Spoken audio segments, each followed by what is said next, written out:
নমস্তে। আপনারা শুনছেন প্রেম আনমোল হোতা হ্যায় বাণী। আমি আপনাদের হোস্ট বাণী। গত এপিসোডে রাশিলের প্রেমকাহিনী পূর্ণ হয়েছিল, যা আমার অবিবাহিত থাকার সংকল্পকে চ্যালেঞ্জ জানিয়েছিল। আজ আপনারা শুনবেন স্বপ্নিলের অনন্য প্রেম প্রদর্শনের শেষ ঝলক, রাশিলের তিক্ত অতীতের ছায়া, আর ভারত ফেরার সময় আমার অবচেতন মনে জেগে ওঠা একটি নির্ণায়ক প্রশ্ন, যার উত্তর স্বয়ং সম্রাট বিক্রমাদিত্য দিয়েছেন। স্কেচ, খুনসুটি আর প্রেমের লুকোচুরি।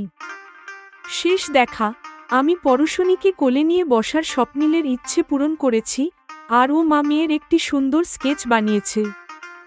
রাশিলের দুষ্টুমি। রাশিল মজা করে বলল যে এই স্কেচ দেখে যে কেউ ভাববে যে পরশনী বাণীর মেয়ে।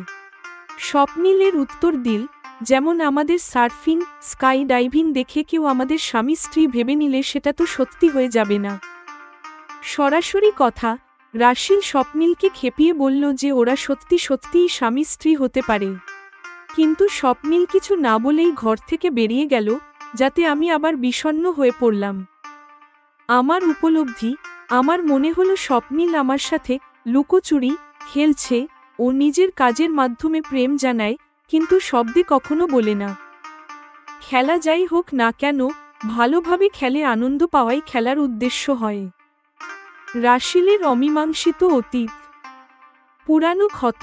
রাশিল একটি গভীর রহস্য প্রকাশ করল, জেদ দ্বারা প্রতারিত হওয়ার যন্ত্রণা আজও তাকে কষ্ট দেয়।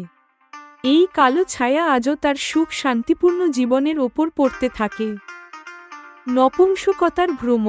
পরাগ তদন্ত করিয়েছিল, যেখান থেকে জানা গেল যে জেড কোনো পুলিশ রিপোর্ট করেনি এবং ও বিয়ে করে 3টি সন্তানের জন্ম দিয়েছে। রাশিলকে মেনে নিতে হলো যে ওর এই ভ্রম ছিল যে ও জেডকে নপুংসক করে দিয়েছিল। শেষ বিদায় আর স্বপ্নের বিচার। শেষ কৃতজ্ঞতা। এয়ারপোর্টে আমি স্বপ্নিলকে কৃতজ্ঞতা জানালাম। আমার এই আমেরিকা ভ্রমণ পরীর রাজ্য ভ্রমণের চেয়ে কম কিছু নয়। আমি এই পরীর রাজ্য আর আপনাকে কখনো ভুলব না। আবেগ নিয়ন্ত্রণ।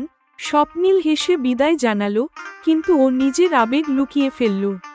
আমি ওকে জড়িয়ে ধরে কাঁদতে চেয়েছিলাম, কিন্তু নিজের আবেগকে নিয়ন্ত্রণ করে আমি পা বাড়ালাম। বিমানে আত্মদর্শন। ভারত ফেরার সময় আমি হেরে যাওয়ার মতো বসেছিলাম। আমার মনে হলো আমাদের দুজনের মধ্যে না বলা কিছু থেকে যাওয়া অনুচিত। বিচারের স্বপ্ন। তখনই আমার চোখে ঘুম এল আর আমার অবচেতন মনে একটি দৃশ্য চলল, সম্রাট বিক্রমাদিত্যের সামনে স্বপ্নিল আর আমি দাঁড়িয়ে আছি। আমি অভিযোগ করলাম, স্বপ্নিল আমাকে ভালোবাসে, এই কথাটি শব্দে প্রকাশ না করে ও আমার মনে কষ্ট দিয়েছে। যখন আমি নিজের প্রেম স্বীকার করলাম, তখন সম্রাট জিজ্ঞেস করলেন, তাহলে আপনার প্রীতি আপনিই স্বপ্নিলকে বলে প্রকাশ করেননি কেন? স্বপ্নিল আমাকে বাঁচিয়ে নিল। এ হলো ভারতীয় সংস্কারে বেড়ে ওঠা মেয়ে। ভারতীয় সংস্কৃতিতে নিজের পক্ষ থেকে উদ্যোগ নিয়ে প্রেম প্রকাশ করতে মেয়ের স্বভাবতই সংকোচ হয়। এ কথা শুনে সিংহাসন 32টি পুতুল হাসতে লাগল। সম্রাটের শেষ প্রশ্ন। সম্রাট আমাকে জিজ্ঞেস করলেন, বাণী, স্বপ্নিল আপনাকে যেভাবে বাঁচাচ্ছে, তাতে ওর আপনার প্রতি নিঃস্বার্থ প্রীতি প্রকাশ পাচ্ছে। আপনি কি এখনো চান ও আপনাকে বলুক, আমি আপনাকে ভালোবাসি আর বিয়ে করতে চাই? সম্রাট বিক্রমাদিত্যের এই নির্ণায়ক প্রশ্নের উত্তর কি হবে? মৌন প্রেম কি শব্দের প্রেমের চেয়েও বেশি অমূল্য? জানতে হলে পাশে থাকুন প্রেম আনমোল হোতা হ্যায় বাণীতে। আপনারা শুনবেন এপিসোড 58, প্রেমের লুকোচুরি, তিক্ত অতীতের ছায়া আর স্বপ্নে সম্রাট বিক্রমাদিত্য। কেন নয়, এতে আপনার চিত্রাঙ্কনের অভ্যাস হবে। অবশ্যই আপনি বানান। হাসতে হাসতে আমি বললাম, আমি ভাবছি এই বাহানাতে স্বপ্নিল আমার সামনে তো থাকবে। তখন স্বপ্নিল বাইরে গেল আর সাথে সাথেই স্ট্যান্ড, ড্রয়িং বোর্ড ইত্যাদি সরঞ্জাম নিয়ে ঘরে ফিরে এল। পরিষ্কার বোঝা যাচ্ছে ও আগেই এই চিত্রাঙ্কনের সামগ্রীগুলো এনে আমার ঘরের বাইরে রেখেছিল। আপনি পরশনীকে নিজের কোলে নিয়ে তাকিয়ে থাকুন। স্কেচের জন্য প্রস্তুতি নেওয়া স্বপ্নিলের নির্দেশ আমি মেনে চললাম। স্কেচ করতে করতে স্বপ্নিল বহুবার পরশনী আর আমার দিকে তাকালো আর তারপর নিজের কাজে মগ্ন হয়ে পড়ল। পরশনী ঘুমিয়ে পড়লেও আমি ওকে কোলে নিয়ে বসে থাকলাম। আপনি এবার পরশনীকে পালনায় শুইয়ে দিতে পারেন। স্কেচ কমপ্লিট হয়ে গেছে, স্বপ্নীল জানালো, আর আমি পরশনীকে পালনায় শুইয়ে দিলাম। তখনই রাশিল আমার ঘরে এল। রাশিল আর আমি স্বপ্নীলের বানানো স্কেচটা দেখলাম। ওটা দেখে মনে হচ্ছে যেন এক মা নিজের ছোট্ট মেয়ের নিষ্পাপ মুখের দিকে স্নেহে তাকিয়ে কোলে নিয়ে ঘুম পাড়াচ্ছে। স্বপ্নীল, আপনি কখনো আমার স্কেচ বানাননি। এই স্কেচ দেখে যে কোনো অপরিচিত মানুষ ভাববে যেন পরশনী বাণীর মেয়ে। রাশিল অনুযোগের স্বরে বলল। বৌদি, কারোর কিছু ভেবে নেওয়া মানেই সেটা সত্যি নয়। এই দেখুন, বাণীর সাথে যেভাবে আমি সার্ফিং আর স্কাই ডাইভিং করেছি, তা দেখে কেউ আমাদের স্বামী স্ত্রী ভেবে নিলে সেটা তো আর সত্যি হয়ে যাবে না। স্বপ্নীল হেসে রাশিলকে বলল। রাশিল যেন ঠিক এই সুযোগটারই অপেক্ষা করছিল। আপনারা সত্যি সত্যি স্বামী স্ত্রী হতে পারেন, আর বাণী পরশনীর মতো বাচ্চার মা হতে পারে। আপনারা এটা কেন ভুলে যাচ্ছেন? বলতে বলতে রাশিলের ঠোঁটে দুষ্টু হাসি ফুটে উঠল। আমার কথাটি ভালো লাগলো, কিন্তু স্বপ্নীল মুখ ঘুরিয়ে নিজের স্কেচ সামগ্রী নিয়ে কিছু না বলে ঘর থেকে চলে গেল। আমি আবার বিষণ্ণ হয়ে পড়লাম। আপনারা কেন এমন লুকোচুরি খেলছেন? সরাসরি নিজের প্রেম শব্দে স্বীকার করছেন না কেন? স্বপ্নীল না বললে আপনিই বলে দিন। আমি তো বলেছি ও আপনাকে বিয়ে করতে চায়। রাশিল আমাকে ধরে বসল। আমার ইচ্ছে হলো বলি, রাশিল, আপনিই স্বপ্নীলকে বলে দিন যে বাণী আপনাকে ভালোবাসতে শুরু করেছে, কিন্তু আমি বলতে পারলাম না। আপনারা এভাবেই লুকোচুরি খেলুন, এতেও এক আনন্দ আছে। আমাকে চুপ দেখে রাশিল এইটুকুই বলল।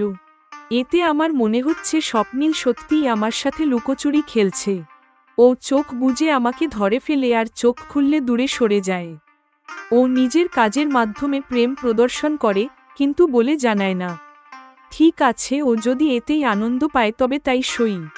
খেলা যাই হোক, ভালোভাবে খেলে আনন্দ পাওয়াই আসল। আমি নিজেকে হাসি খুশি দেখানোর চেষ্টা করে বললাম। তখনই পালনায় শোয়া পরশনী কাঁদতে কাঁদতে জেগে উঠল। রাশিল ওকে তুলে নিয়ে বিছানায় বসে দুধ খাওয়াতে লাগল। কিছুক্ষণ আমাদের মধ্যে নীরবতা থাকল। জানো বাণী, কেউ আমাদের ঠকালে সেটা খারাপ ঠিকই, কিন্তু তার চেয়েও খারাপ হলো সেই প্রতারণার যন্ত্রণা ভবিষ্যতে বারবার ফিরে আসা। মেয়েদের প্রেমের ব্যাপারে খুব ভেবেচিন্তে পা বাড়ানো উচিত। রাশিল নিচু স্বরে বলল। কি বলছো আমি বুঝলাম না। আমার সন্দেহ হলো স্বপ্নীলকে নিয়ে ও আমাকে সাবধান করছে কিনা। জেড আমাকে ধোঁকা দিয়েছে, শোষণ করেছে। সেই যন্ত্রণা আজও আমার শান্ত জীবনে ফিরে আসে। এই স্মৃতির বিষাক্ত ছায়া আমার সুখে বিঘ্ন ঘটায়। রাশিল স্পষ্ট করে জানালো। এখন যখন তুমি আমেরিকা আছো আর অনেক বছর কেটে গেছে, তাও কি ওই স্মৃতি ভোলা কঠিন? আমি প্রশ্ন করলাম। রাশিলের কথা স্বপ্নীলকে নিয়ে নয় জেনে আমি একটু স্বস্তি পেলাম। হ্যাঁ বাণী, এটা কঠিন। পরাগ একটা এজেন্সিকে দিয়ে তদন্ত করিয়েছিল। জেড কোনো পুলিশ রিপোর্ট করেনি, কারণ ওপরে বিয়ে করে 3 বাচ্চার বাবা হয়েছে। এখন আমার পুলিশের কোনো ভয় নেই, রাশিল জানালো।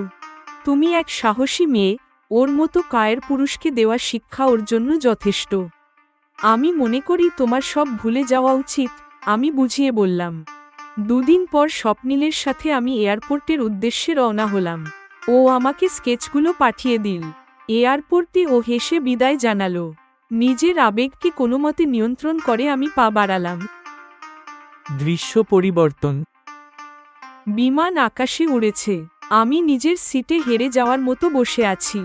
আমার স্বপ্নীলের সাথে প্রেম হয়ে গেছে। কেন আমরা একে অপরকে এ কথা বলতে পারলাম না? ভাবতে ভাবতে ঘুমিয়ে পড়লাম। অবচেতন মনে স্বপ্ন দেখলাম, সম্রাট বিক্রমাদিত্যের সামনে দাঁড়িয়ে স্বপ্নীলের অভিযোগ করছি যে ও আমায় ভালোবাসে, কিন্তু শব্দে বলছে না। বাণী, স্বপ্নীল যেভাবে আপনাকে বাঁচাচ্ছে, তাতে ওর নিঃস্বার্থ প্রীতিই প্রকাশ পাচ্ছে। আপনি কি এখনো চান ও শব্দে সেটা প্রকাশ করুক? সম্রাট আমায় জিজ্ঞেস করলেন। জেমিরাইর সমালোচনা এবং উপস্থাপনা নির্দেশ। এপিসোড 58 সমাপ্ত।